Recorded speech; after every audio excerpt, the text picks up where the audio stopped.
Hi guys, कैसे हैं? I hope आप लोग अच्छे होंगे, स्वस्थ होंगे, मस्त होंगे। मैं भी अच्छी हूँ। और मैं मंदिर से अभी आ गई हूँ और देखिए मैं खा भी ली। ब्रंच कहिए, मतलब खा के पकौड़े वगैरह तो गई ही थी मंदिर तो, और फिर बाहर में भी गोलगप्पे वगैरह भी खाई। लेकिन है कि घर का खाना होता है तो संतुष्टि से खाई। तो मैं खा ली। देखो, खाने की थाली से ही पता चलता है कि आपको कितनी भूख लगी है, और खाने की थाली से ही पता चलता है कि खाना कितना टेस्टी बना है। और खाने का थाली से ही पता चलता है कि आप लोग बोलो कि मुंह में मिट्टू भर रही हो, लेकिन जो फैक्ट है सो बता रही हो। खाने के थाली से ही पता चलता है कि खाना बनाने वाली कितनी प्यारी है। जो प्यारी है दिल से भगवान का नाम लेकर बनाएगी तो ज़रूरी है कि अन्नपूर्णा मतलब खाने में अन्नपूर्णा का वास हो जाता है। तो है ना। तो देखो, मेरे को बहुत भूख, उतना सारा बाहर में भी खाए, घर से पकौड़े वगैरह भी खा कर गई, लेकिन घर का खाना संतुष्ट था और टेस्टी भी था। सिंपल ही बनाई थी मैं। आलू पालक की सब्जी बनाई थी और रोटी एंड चावल बस, और पिकल ले ली और ग्रीन चटनी। ग्रीन चटनी मैं एक दिन मैं एक डेली नहीं पीसती हूँ। ढेर सारा मैं धनिए की ग्रीन चटनी और धनिए की चटनी में नमकीन मैं पीस कर ज़्यादा ही रख लेती हूँ तो मेरा 2 दिन चल जाता है। मैं एक बाउल में ढेर सारा पीस के रख लेती हूँ, 2 दिन चल जाता है, फ्रिज में रख देती हूँ। तो कल का मेरा चटनी बचा हुआ था तो पकौड़े के साथ ली, खाना संतुष्टि लगा। और गाइस, हाँ तो गाइस, जो अभी एक अपना शेयर कर रही हूँ। ओ काली रात, अपनी अपनी अनुभव शेयर कर रही हूँ आप लोगों से। खुशी खुशी नहीं कह सकते इसे, मिराकल नहीं है, खुशी नहीं कह सकते इसे, इमोशनल पल कह सकते हैं। तो ठीक है, मैं ज़्यादा बात नहीं करते हुए मैं आप लोगों को बताती हूँ। कहते हैं ना, हम इंसानों की भाषा, हम इंसानों से ज़्यादा बेजुबान प्राणी लोग समझते हैं। हम इंसान अगर एक दूसरे की कदर नहीं भी करते हैं ना, लेकिन अगर आप बेजुबान की अगर आप केयर करते हो ना, तो किसी रूप में बेजुबान लोग अगर आप विकट परिस्थिति में आपको अपना फर्ज पूरा कर ही देते हैं। ये मैं मूवी में देखी थी, सुनी थी, मूवी में सुनती थी, लेकिन मेरे साथ बीता है। बहुत इमोशनल पल है, मेरे साथ बीता है गाइज। तो मैं आप लोगों को बता रही हूँ। हो गया, काफ़ी दिन हो गया, पर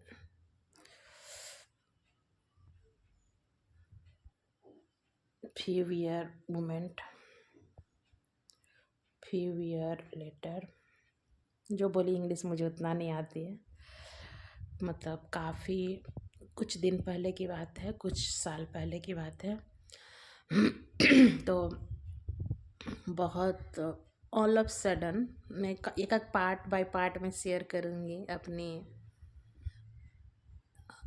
अपनी एक्सपीरियंस, जो अपनी कुछ पल है, यादगार पल मैं आप लोग से शेयर करूँगी। तो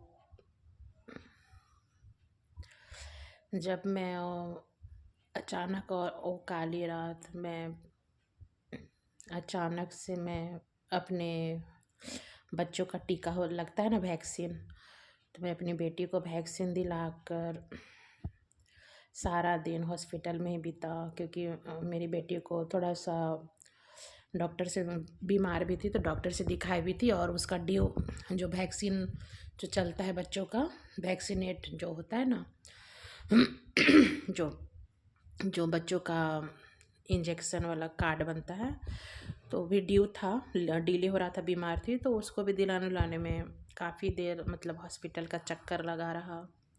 सुबह से गए हॉस्पिटल से शाम हो गया। फिर उसके बाद मैं सोची कि चलो देर आए दुरुस्त है, इंजेक्शन वगैरह पड़ गया बच्चे को, बेटी को टीका वगैरह पड़ गया है। और हॉस्पिटल वहाँ से, जहाँ मैं रहती थी फ्लैट में, हॉस्पिटल वहाँ से 30-40 मिनट का रास्ता था, मतलब पौन घंटे का रास्ता था। तो मतलब हाफ एन आवर लगता था।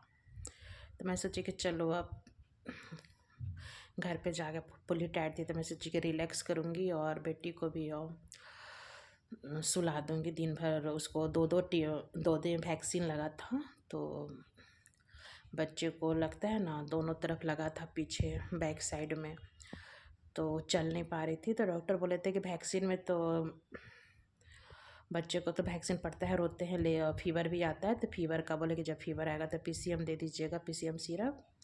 तो मैं सोची चलो अब आराम से घर पे रेस्ट करूँगी और चाय वगैरह पीकर रेस्ट करूँगी, और ब्रेड वगैरह ले ली थी रास्ते में, फुल्ली टायर्ड थी। तो घर पे आई, बेटी रोते रोते, फिर उसको फीवर रात में आता, तो बेटी रोते रोते फिर सो गई।